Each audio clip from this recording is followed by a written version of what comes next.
परशुराम, सध्या आपल्या न्यूजमध्ये सांस्कृतिक कार्यक्रमांचा भरणा जरा जास्त होतोय. हो, म्हणजे मला कालच कौशिक साहेबांचा दिल्लीहून फोन आला होता. ते लगेच मला म्हणाले की सध्या मुंबईत काही नृत्य, नाट्य, संगीत सोडून दुसरं काही घडतच नाहीये की काय. मॅडम, मी थोडं बोलू का? बोला. मॅडम, तुम्हीच सांगा, आता या जानेवारी महिन्यात मुंबईत सांस्कृतिक कार्यक्रमाव्यतिरिक्त इतकं आणखी काही घडतंय का? आता कुठला पण पेपर उघडा तुम्ही, हे प्रदर्शन, ते संमेलन, ही स्पर्धा, तो महोत्सव, नुसती धुमशान चालू असा. आता आपण काय न्यूज तयार करू शकत नाही ना. हा, आणि मॅडम आपले प्रयत्न काही कमी चाललेले नाहीयेत. अहो, आता या खेळांचंच बघा. अहो, ही क्रिकेटची मॅच अति होते म्हणून मी परवा कबड्डीची स्पर्धा कव्हर केली. अहो, चांगलं 5 मिनिटाचं कव्हरेज दिलं मी. असं नाही? हा मग. आणि आपले प्रयत्न तर कुठे कमी पडत नाहीयेत ना मॅडम. कबड्डीची स्पर्धा ना? नाही, चांगलं आहे, पण कव्हरेज जरा जास्त दिलं गेलं असं नाही वाटलं तुम्हाला? नाही म्हणजे काय, फक्त मुंबईतल्या संघांचीच स्पर्धा होती, भारतातले किंवा महाराष्ट्रातले संघ नव्हते बोलावलेले. अहो पण मॅडम. नाही, तुमचा मुद्दा कळला मला. काय झालंय, सध्या मुंबईत सांस्कृतिक कार्यक्रमांचाच जल्लोष जास्त चालू आहे, नाही का? कम इन. थँक्यू, येतो. हां, तर परवाचीच एक बातमी तुम्ही वाचली असेलच. 100 वर्षांपूर्वी बांधलेल्या एका बिल्डिंगचा जिना कोसळला.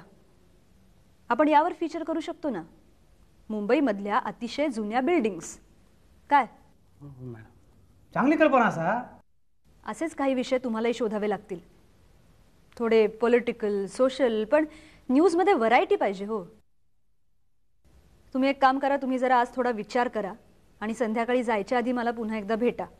मॅडम, तुम्हाला एक सांगायचं होतं. मॅडम, आपल्या ऑफिसच्या गाडीचं काहीतरी करायला हवं. का? गाडीला काय झालंय? अहो मॅडम, खूप जुनी होत चालली आहे ती, आणि तिचा मेंटेनन्स देखील बरोबर होत नाही. अहो, गेल्या आठवड्यात तर चांगली 3 वेळा बंद पडली ती. आम्हाला सगळ्यांना धक्का मारून ती चालू करावी लागली. अहो, त्यामुळे लोकेशनवर पोचायला उशीर झाला. त्यामुळे ते लोक तिथे बोंबलत बसले, इथं आम्ही वैतागलो. अहो मॅडम, एवढंच कशाला, परवा कबड्डीची स्पर्धा कव्हर करायला आम्हाला 5 वाजता पोचायचं होतं, तर तिथे 7 वाजता पोहोचलो आम्ही. असं नाही? मग बघा, कबड्डीची स्पर्धा. मॅडम, मी तुम्हाला एक सुचवू का? आपण आपल्या ऑफिससाठी एक नवीन गाडीच घेऊन टाकूया. मॅडम, आपण कॉलिस घेऊया, एकदम बेस्ट गाडी आहे. Qualis best best. हो, बर, विचार करते. नाही तर असं करा ना धनाजी, तुम्हीच मला सांगा, काय घेऊ, कुठली गाडी घेऊ, गाडी घेऊ का हेलिकॉप्टर घेऊ? हेलिकॉप्टर? काय सांगतास काय? आम्हाला काय पण चालेल मॅडम, फक्त काय खाली उतरून धक्का मारायला लागला नाही म्हणजे मिळवलं. काय काय पण डोकं चालताय आता. वा, या आता. Thank you madam.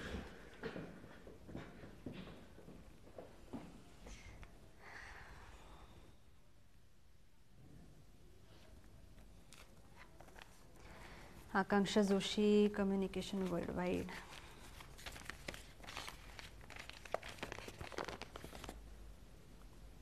माझं नाही, इथे कसं आलं?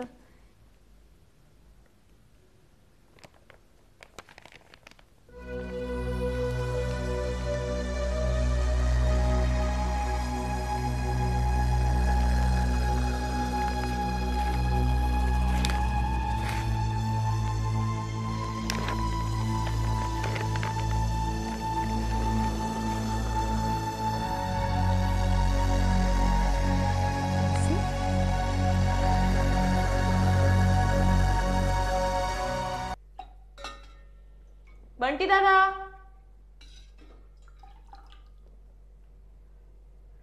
बंटी दादा, जेवायला चल.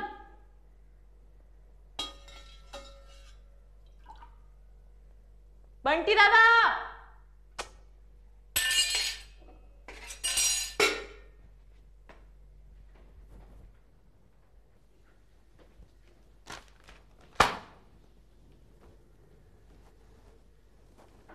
जेवणार आहेस ना? हा काय प्रश्न झाला? हो. मग मगापासून 10 हाका मारल्या असतील मी तुला. हो, सुनंदाताई कुठे आहे? ती कशाला हवी आहे भरवायला? जेवताना ती रोज आपल्या बरोबर असते ना, भरवत नसली तरी. नाही, तिचा फोन आला होता, तिने आपल्याला जेवून घ्यायला सांगितलंय. म्हणजे तू जेवण केलंयस? हो. ए बंटी दादा, तुला जेवायचं नसेल ना तर जेवू नकोस तू. नाही नाही, असं कसं? तुझा उत्साह वाढवण्यासाठी मला जेवावंच लागेल. जाऊ दे, आपण नंतर जेवू, थोड्या गप्पा मारू. काय मग, काय म्हणतायत तुमच्या नवीन योजना? नाही, योजना बऱ्याच आहेत, पण तुला सांगून काय फायदा? अरे असं कसं? मी काहीतरी सुचवीन ना तुम्हाला. खरंच सांगू? हो. बंटी दादा, काय आहे माहितीये का, यावेळेस होळीच्या दिवशी आम्ही एक नवीन योजना राबवायचं ठरवलंय. म्हणजे होळी असते ना, त्या दिवशी प्रत्येकाने प्रतिकात्मक होळी लावायची. म्हणजे त्यामुळे सुमारे 15 टन वृक्ष वाचू शकतील. वर्षा, अशा जर तुम्ही योजना राबवल्यात ना, तर मग होळीला लोक त्यांच्या एरियातील लोकांच्या नावाने बोंबा मारण्यापेक्षा तुमच्या नावाने बोंबा मारतील. मारू देत ना, लोकांना बोंबा मारू देत. पण आम्ही काय करणार आहोत माहितीये का, प्रत्येक सार्वजनिक मंडळात जाऊन तिकडे पत्रकं वाटणार आहोत आणि त्या प्रत्येक माणसाला वृक्षांचं महत्व पटवून देणार आहोत आणि आर्टिकल सुद्धा येणार आहेत पेपरमध्ये. मग त्याची ते होळी करतील. करू देत. वर्षा, तुम्ही न चालणाऱ्या पेपरवाल्यांना विचारा, म्हणजे त्यांच्या उरलेल्या ज्या प्रती असतील ना, त्या जाऊन टाका म्हणावं होळीत. म्हणजे तुमच्यासारख्या निसर्गप्रेमींच्या कामी आल्याचा तरी आनंद मिळेल त्यांना. काय रे तू बंटी दादा, शी. अरे पण आणखीन काय करू शकणार आम्ही ना. मला वाटतं तुम्ही निदर्शनं, प्रदर्शनं, धोरणं, ही जी रिकामपणाची कामं आहेत ना, ती बंद करा. आयुष्यातला महत्वाचा वेळ असा फुकट नका घालू. रिकामपणाचे धंदे? आणि तू काय रे मोठा उजेड पाडतोस, एवढा अमेरिकेतनं आलास तू, आणि काय उपयोग आहे तर म्हणे कॉम्प्युटर इन्स्टिट्यूट काढली. हे वर्षा, मी माझ्या अनुभवाच्या आणि ज्ञानाच्या शिदोरीवर कुठल्याही मोठ्या कंपनीत गलेलठ्ठ पगाराची नोकरी मिळवू शकलो असतो. रादर आजही मिळवू शकतो. मला खात्री आहे. कोण होतो मी?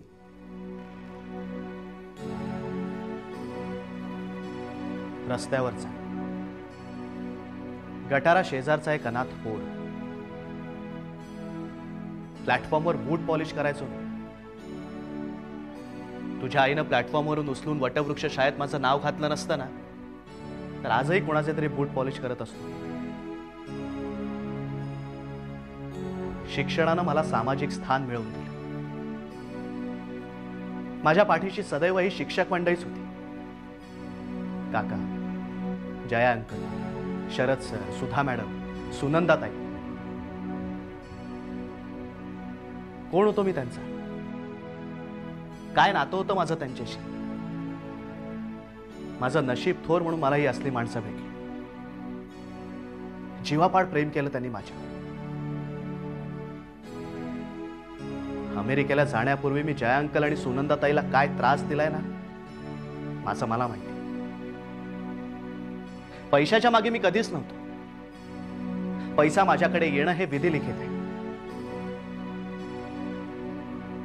अमेरिकेच्या उच्चभ्रू संस्कृतीला कंटाळलो होतो. माझा भारतात परत येण्याचा निर्णय झाला कारण त्यांच्याकडून मला जी हीन वागणूक मिळाली ना, त्यामुळे. म्हणून ठरवलं इथे आल्यानंतर इन्स्टिट्यूट उघडायची, जेणेकरून मला दुसऱ्या कोणाला तरी शिक्षण देता येईल. वर्षागा, आपल्याकडे असलेलं ज्ञान दुसऱ्याला देणं यात कमीपणा नसतो. काय माहित, जसं मी बहरलो तसं माझ्या छत्राखाली कोणीतरी मोठा होईल, माझ्याही पेक्षा मोठा.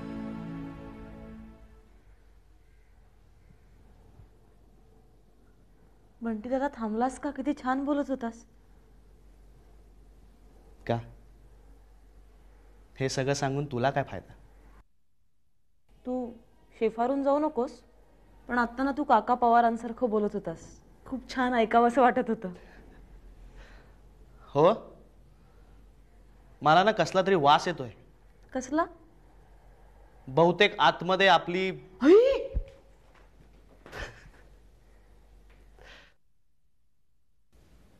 कधी कधी तर गंमतच वाटते मला.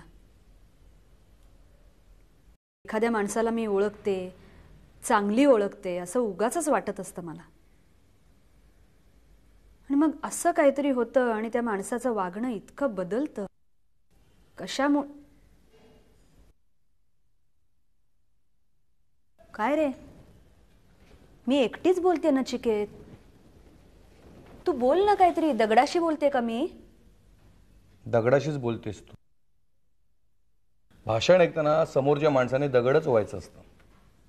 मगापासून तू माणूस आणि त्यामध्ये होणारे बदल या विषयावर भाषण देतेस आणि ते मी दगडून ऐकतोय. त्यातून बॉसचं भाषण म्हणजे सबऑर्डिनेटने तर. नचिकेत, मी तुला आता इथे बॉस आणि सबऑर्डिनेट म्हणून बोलवलेलं नाहीये. आपल्या ऑफिसमध्ये एक गंभीर प्रॉब्लेम आहे आणि त्याबद्दल आपल्या दोघांमध्ये काहीतरी चर्चा होणं मला अपेक्षित आहे. घे चहा पी आधी.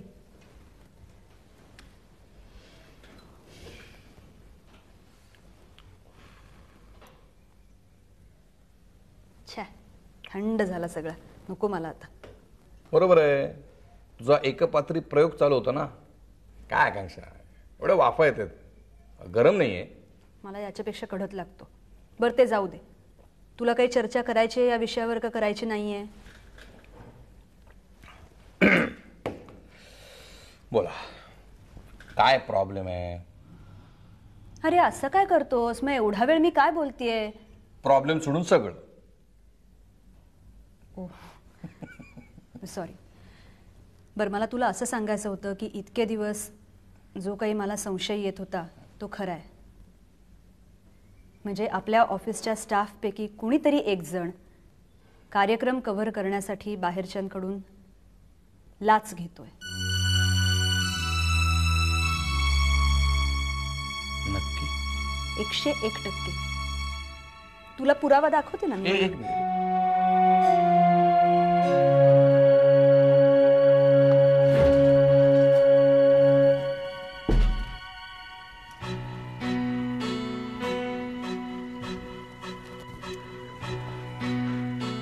काय पुरावा?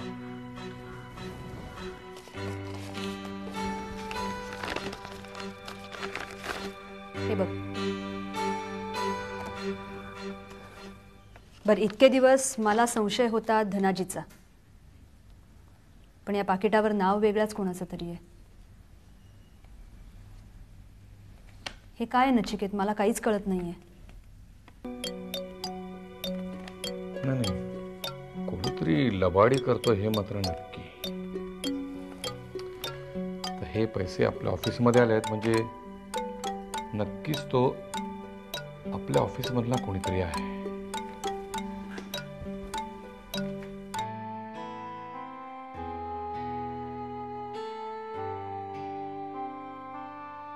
पण आता तो ही लबाडी स्वतः करतोय की दुसऱ्या कुठल्या तरी नावाने करतोय हे बघायला हवं. तर असा सगळा गुंता आहे. कसा सोडवायचा रे नचिकेत, काय मला कळतच नाहीये. त्या गुंत्यात भर टाकून. म्हणजे आपण असं करूया, आपण एका कार्यक्रमाचं निमंत्रण तयार करूया जे आपण आपल्यालाच पाठवू. म्हणजे ते निमंत्रण खोटं, ते निमंत्रण घेऊन येणारा माणूस खोटा, पण तो जे पैसे ऑफर करेल ते खरे. सगळं नाटकच. बघूया आपल्या जाळ्यामध्ये मासा सापडतो काय ते. एकदा सापडला की मग बघू त्याला खायचं की परत फिश टँक मध्ये सोडायचं.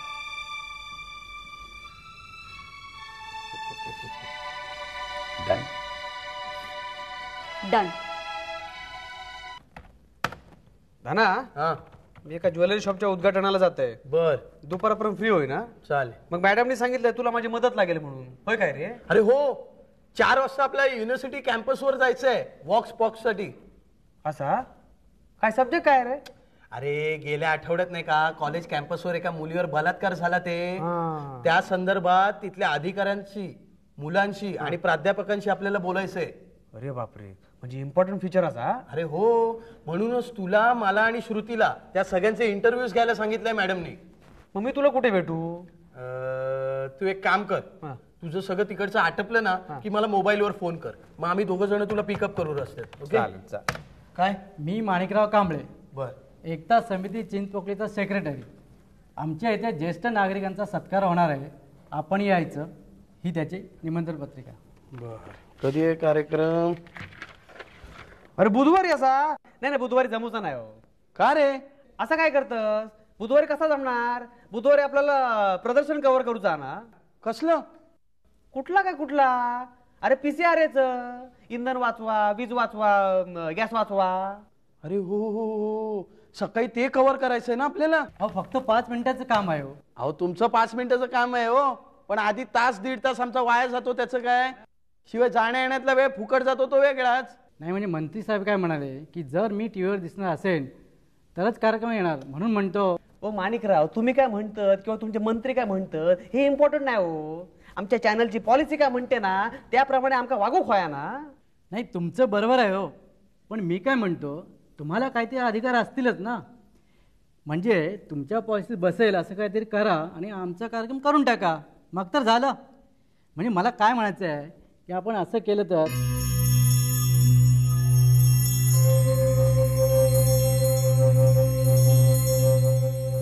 हा बरं, मग मी मॅडमशी बोलतो, मग आपण ठरवूया काय ते. बरं ठीक आहे, मग मी निघू. हा तुम्ही नाही का? ओके.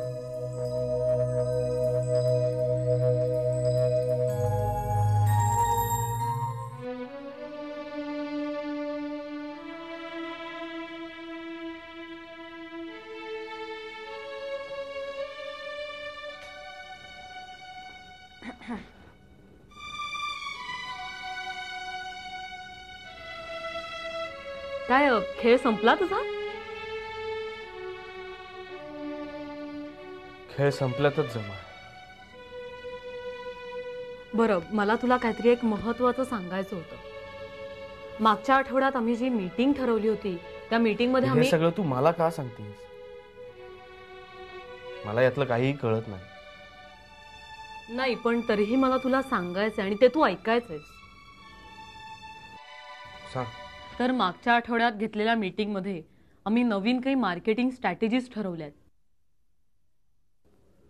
म्हणजे आम्हाला असं वाटतं की आपली लोक महाराष्ट्राच्या बाहेर पाठवण्यापेक्षा तिथल्या स्थायिक व्यापाऱ्यांकडे आपण आपल्या एजन्सीज द्यायच्या. हा म्हणजे मला मान्य आहे की ह्याच्यात आपला फायनान्शियल लॉस आहे किंवा आपला कंट्रोल लूज होऊ शकतो, पण त्याला काही पर्याय नाही आहे. कारण ॲज इट इज आपल्याकडे मॅनपॉवर आता एवढी कमी आहे. म्हणजे हे आम्हाला वाटतं. तुला काय वाटतं?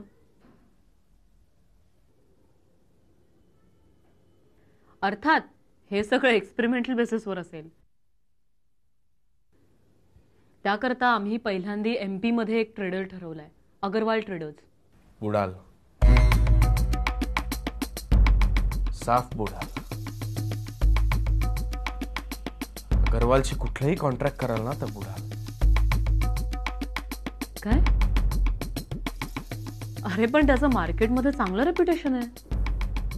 अरे सांग ना.